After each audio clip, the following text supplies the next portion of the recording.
Right now, you have a to-do list. Maybe it's in your phone. Maybe it's in your head. Either way, it's long. Work, errands, emails you've been avoiding. A dozen small tasks that somehow never get done. And somewhere in the back of your mind, there's this quiet anxiety that you're not doing enough. But here's the thing. That feeling, that worthless, nagging pressure to always be productive, is one of the strangest things about being human. Because for almost the entire history of your species, it didn't exist. Ancient humans had no meetings, no inbox, no deadlines. So what did they actually do all day? The answer is not what you think, and it rewrites almost everything you believe about the nature of work, rest, and what a human life is actually supposed to look like. Start with time. Modern adults in industrialized countries work an average of 8 to 10 hours a day, 5 or 6 days a week. You spend roughly a third of your waking life in structured, obligatory labor. You probably think this is normal.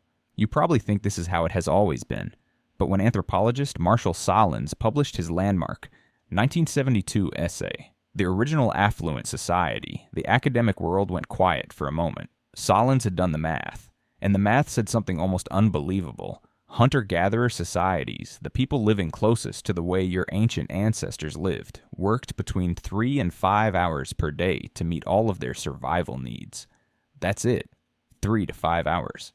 Then they stopped, not because they were lazy, because the work was done. Sahlins called hunter-gatherers the original affluent society, not because they had a lot of things, but because their wants were few, and their means to satisfy those wants were sufficient. They weren't running a deficit. They weren't behind. For the first time in recorded anthropological thought, someone was arguing that the humans closest to nature might actually have had more leisure than the humans who replaced them. So what did they do with all that time? They talked. More than almost anything else, they talked. Anthropologist Kim Hill spent decades living with the Ashe people of Paraguay, one of the last remaining forager groups on Earth. He documented something that surprised him at first and then began to make perfect sense. The Ashe spent enormous portions of each day in conversation. Not strategic conversation, not problem-solving conversation, just talking, stories, gossip, jokes, observations about the world around them. In a group where everyone depends on everyone else for survival, social cohesion isn't a luxury, it's infrastructure. Knowing who you can trust, who is strong, who is generous, that knowledge is as essential as knowing where the water is. Your ancestors talked because their lives depended on it, and when they weren't talking, they were playing. This isn't a romantic projection, it's documented. Richard Lee's foundational field work with the Kongsan people of the Kalahari, conducted in the 1960s and published in his 1979 book, The Kongsan, Men, Women, and Work in a Foraging Society, showed a population with substantial time for leisure, games, music, and social visiting. Adults played. They danced. They sang, not as a reward for finishing their work, as a natural and regular part of ordinary life. The distinction between work and play that you live inside every day, the one that makes Monday feel like a punishment and Friday feel like a rescue, that distinction barely existed for them. Think about what that means for your brain. Your brain evolved inside a social world where play was not the exception. It was the texture of daily life. Then there was rest. Real rest. Not the collapsed, screen-staring kind you do at the end of a 12-hour day. Actual rest. Anthropological observations of modern forager groups consistently document frequent and guilt-free napping. The Hadza people of Tanzania, studied extensively by anthropologist Frank Marlowe, show sleep and rest patterns that look nothing like yours. They nap in the afternoon. They wake in the night sometimes, sit together, talk quietly, then sleep again. Their sleep is polyphasic, distributed across the day and night in a way that matches what sleep scientists now call the natural human pattern. The 8-hour consolidated sleep block you try to achieve every night, that may be a modern invention, not an ancient one. Your body might actually be looking for rest differently than your schedule allows.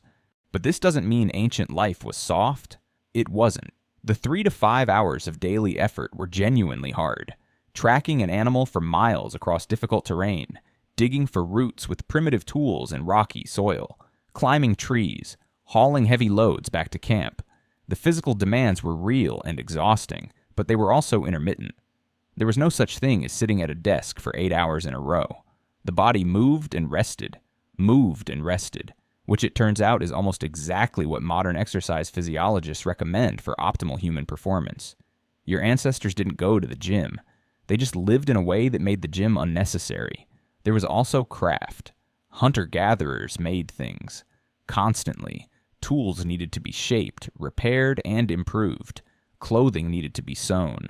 Baskets needed to be woven. Shelters needed to be maintained. These weren't assembly line tasks. They were skilled, creative, tactile work that required focus, patience, and ingenuity.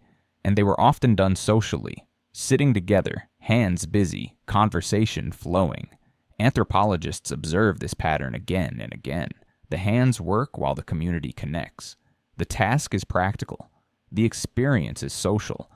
There is something in that combination, useful work done in the company of people you trust, that maps almost perfectly onto what modern psychology identifies as the conditions for human flourishing.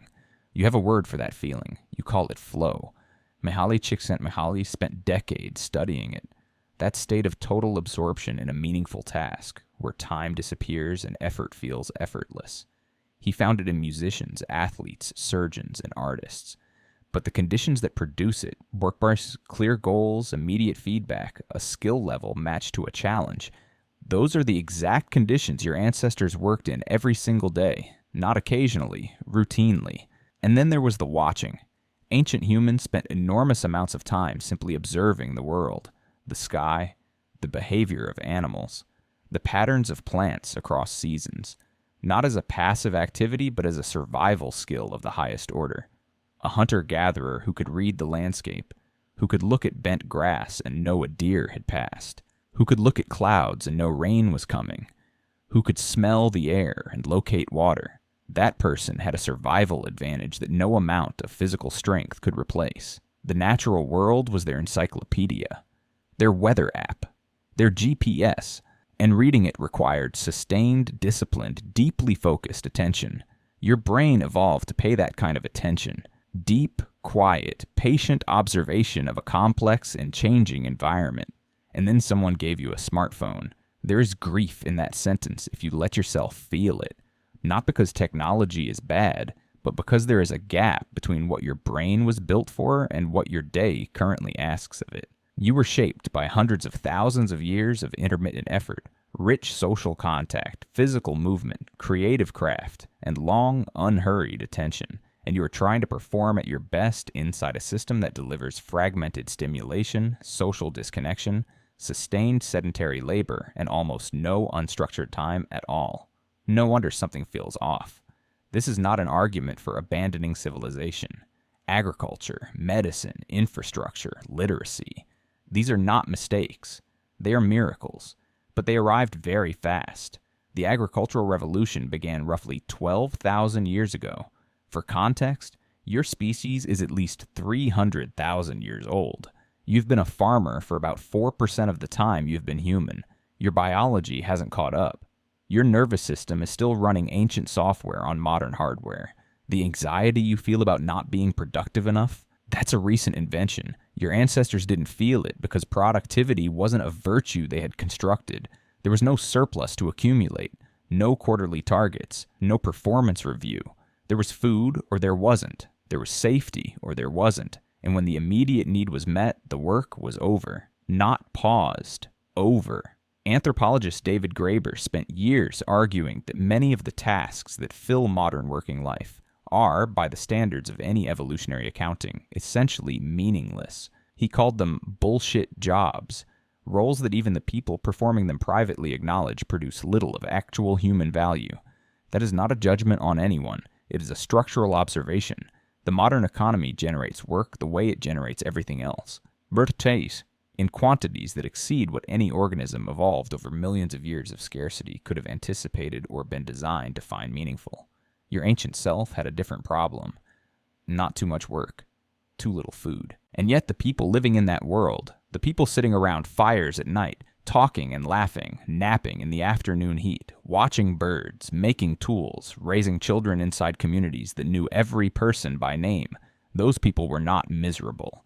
The ethnographic record does not describe suffering as the baseline of forager life. It describes something that looks in many ways like sufficiency, not comfort in the modern sense, not safety in the modern sense, but a life where the days had rhythm, where the work had meaning, and where the hours between work were genuinely, unapologetically free. The next time you feel guilty for resting, guilty for doing nothing, for sitting still, for letting the afternoon go without accomplishing a single measurable thing, remember this: you're not failing to be productive.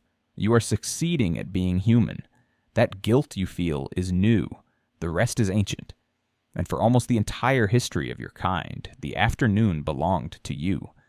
Tonight, when you finally sit down after a long day and your brain tells you that you should be doing something more, you now know what that voice is. It isn't wisdom. It isn't ambition. It's a very recent idea trying to speak over a very old animal, and the old animal just wants to sit by the fire and talk